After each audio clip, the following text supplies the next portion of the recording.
ఓం శ్రీ గణేశాయ నమః. గురుర్బ్రహ్మ గురుర్విష్ణుః గురుర్దేవో మహేశ్వరః గురు సాక్షాత్ పరబ్రహ్మ తస్మై శ్రీ గురవే నమః. బ్రహ్మ ముహూర్త సమయం అంటే ఏమిటి? ఆ సమయంలో పూజా విధానం గురించి తెలుసుకుందాం. కశ్యప బ్రహ్మకు వినతాదేవికి జన్మించిన వాడు అనూరుడు. అతడే సూర్యుడి సారథి. తల్లి వినతాదేవి పుత్రుని చూసుకోవాలనే కుతూహలంతో ఆతృతతోటి పుట్టకముందే అండం పగలగొట్టడంతో సగం శరీరంతో జన్మించాడు.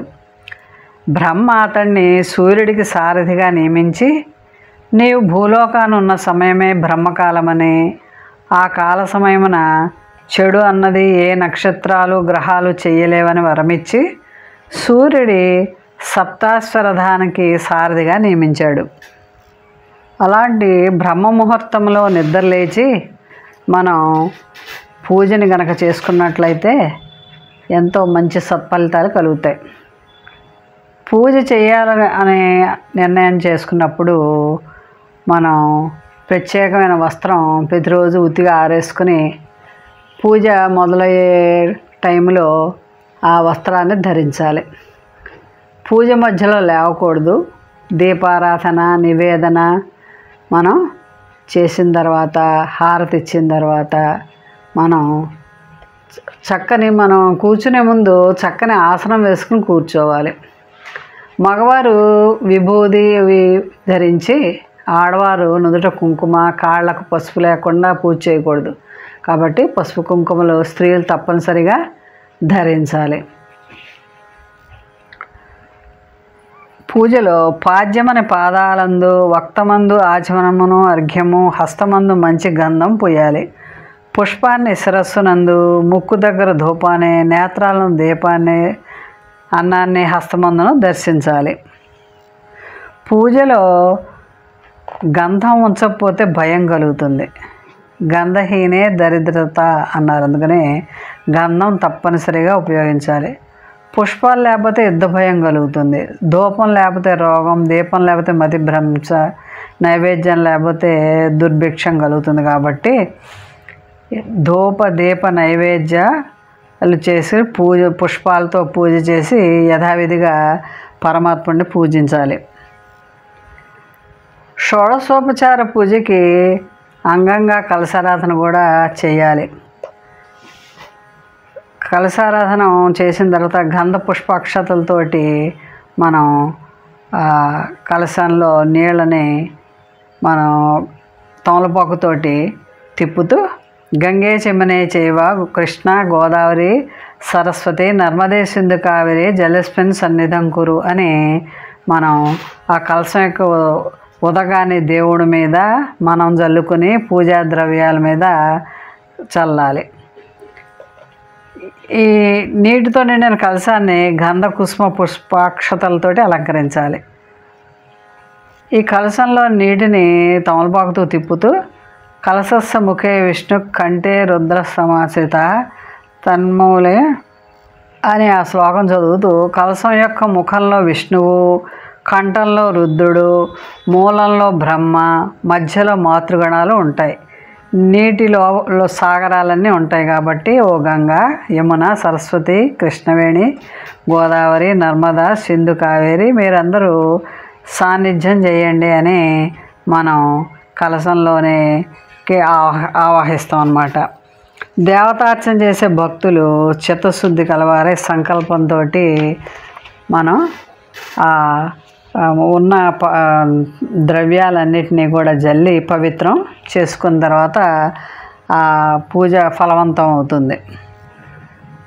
ఆడవారు పూజ చేసుకోవాలి. తర్వాత ఇష్టదైవాన్ని పూజించిన తర్వాత లలితా సహస్రనామం కానీ, భగవద్గీత కానీ, విష్ణు సహస్రనామం కానీ పారాయణ చేసుకుంటూ ఉండాలి. మగవారు సూర్యోదయానికి అరగంట ముందు లేచి సంధ్యావందనం చేసుకోవాలి.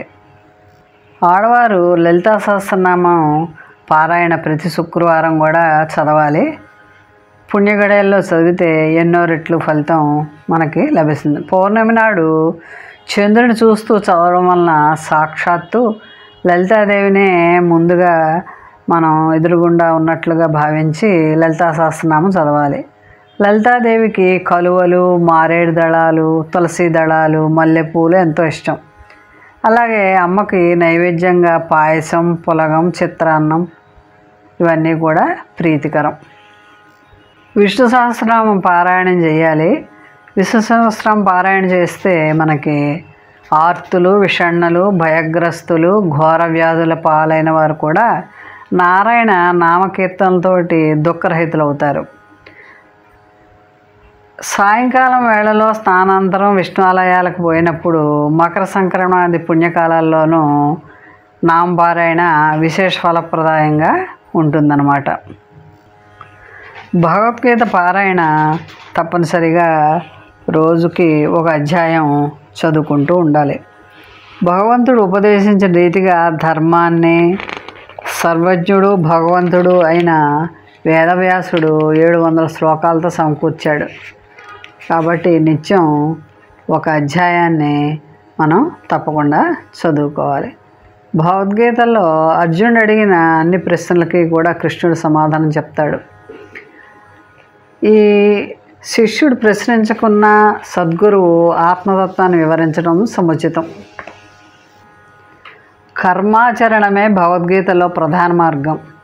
కర్మఫల త్యాగమే కానీ కర్మత్యాగం చెప్పబడలేదు. కాబట్టి మానవుడు జీవుడిగానే వ్యవహరిస్తూ, జీవునిగానే ప్రవర్తిస్తూ, భగవాన్ని యజమానిగా గుర్తించి శరణ పొంది విద్యుక్త ధర్మాన్ని ఆచరించే మార్గమే భగవద్గీత ఉపదేశిస్తోంది. ఈ భగవద్గీత పరమలక్ష్యం భగవాన్యందు శరణాగతి, భగవద్భక్తిని అర్జునుకు ప్రబోధించి భక్తి జ్ఞాన వైరాగ్య సమ్మిళితమైనటువంటి కర్మయోగాన్ని భగవంతుని ఆరాధనగా నిష్కామ కర్మగా ఆచరించడమే అర్జునులకు మోక్షప్రాప్తి మార్గం. భగవానుని శరణాగతి పొంది నారద, పరాశర, సుఖ జనకులు ముక్తి పొందారు. పరమేశ్వరుడైన శ్రీకృష్ణ పరమాత్మని నిరంతరం అనన్య భక్తితో చింతన చేస్తూ నిష్కామ భావంతో సేవించే వారి యోగక్షేమాలని భగవంతుడే వహిస్తాడు. కాబట్టి ప్రతి ఉదయము ప్రాతకాలంలో పూజానంతరం భగవద్గీతలో ఒక అధ్యాయాన్ని చదివించి శ్రీకృష్ణ పరమాత్మని యొక్క అనుగ్రహం పొందాలి. ప్రతి ఇంటి ఆవరణలో ముఖ్యంగా తులసి, ఉసిరి, మారేడు చెట్లు తప్పనిసరిగా పెంచుకోవాలి. సింహద్వారానికి ఎదురుగుండా తులసి మొక్కని పెంచుకుని చక్కగా పూజించి ఆ తులసిమాత అనుగ్రహం పొందాలి. కొన్ని నక్షత్రాలకి ఇంటి ఆవరణలో కొన్ని వృక్షాలు పెంచాలని చెప్తూ ఉంటారు మన వాళ్ళు. అశ్విని నక్షత్రం వాళ్ళు ముష్టి చెట్టుని, భరణి నక్షత్రం వారు ఉసిరి, కృత్తిక వారు అత్తి, రోహిణి వారు నేరేడుని, మృగశిర వాళ్ళు చండ్ర, ఆరుద్ర వాళ్ళు వనచండ్ర, పునర్వసు వాళ్ళు వెదురు, పుష్యమి వారు రావి, ఆశ్లేష వారు నాగకేసరం, మఖ వాళ్ళు మర్రి, పుబ్బవారు మోదుక, ఉత్తరవారు జువ్వి, హస్తవారు ములువేము, అనురాధవారు పొగడ, జ్యేష్ఠవారు నీరుల్లి, మూలవారు వేగి, పూర్వాషాఢవాడు పనస, ఉత్తరాషాఢ వాళ్ళు పనస, శ్రవణం వారు జిల్లేడు, ధనిష్ట వాళ్ళు కూడా పనస, శ్రవణం వారు జిల్లేడు, ధనిష్ట వారు నెమ్మి, శతభిషం గానుగ, పూర్వభాద్ర, ఉత్తరభాద్ర వేప, రేవతి వారు ఇప్ప చెట్లు పెంచితే అవి ఆయా నక్షత్రాల వారికి అవి మిత్రవృక్షాలు. కాబట్టి ప్రతి ఉదయం పెంచి వాటికి నీరు పోసి నమస్కరిస్తే అవి దీవించి మనని రక్షిస్తాయి. మోహన్వాణి ఛానల్ వారికి ధన్యవాదాలు. వినండి, వినిపించండి, వింటూనే ఉండండి. మోహన్వాణి తెలుగు పోడ్కాస్ట్ వింటున్న శ్రోతలందరికీ హృదయపూర్వక ధన్యవాదాలు. వినండి, వినిపించండి, వింటూనే ఉండండి. మోహన్వాణి తెలుగు పోడ్కాస్ట్ మీరు వింటున్నారు. మోహన్వాణి మన మోహన్వాణి కార్యక్రమాలు మీకు నచ్చినట్లయితే వెంటనే ఒక లైక్ చేయండి, అలాగే కామెంట్ చేయండి, ఎక్కువ మందికి షేర్ చేయండి. సబ్స్క్రైబ్ చేసుకోకపోతే వెంటనే మన ఛానల్కి ఇప్పుడే సబ్స్క్రైబ్ చేసుకోండి. ధన్యవాదాలు.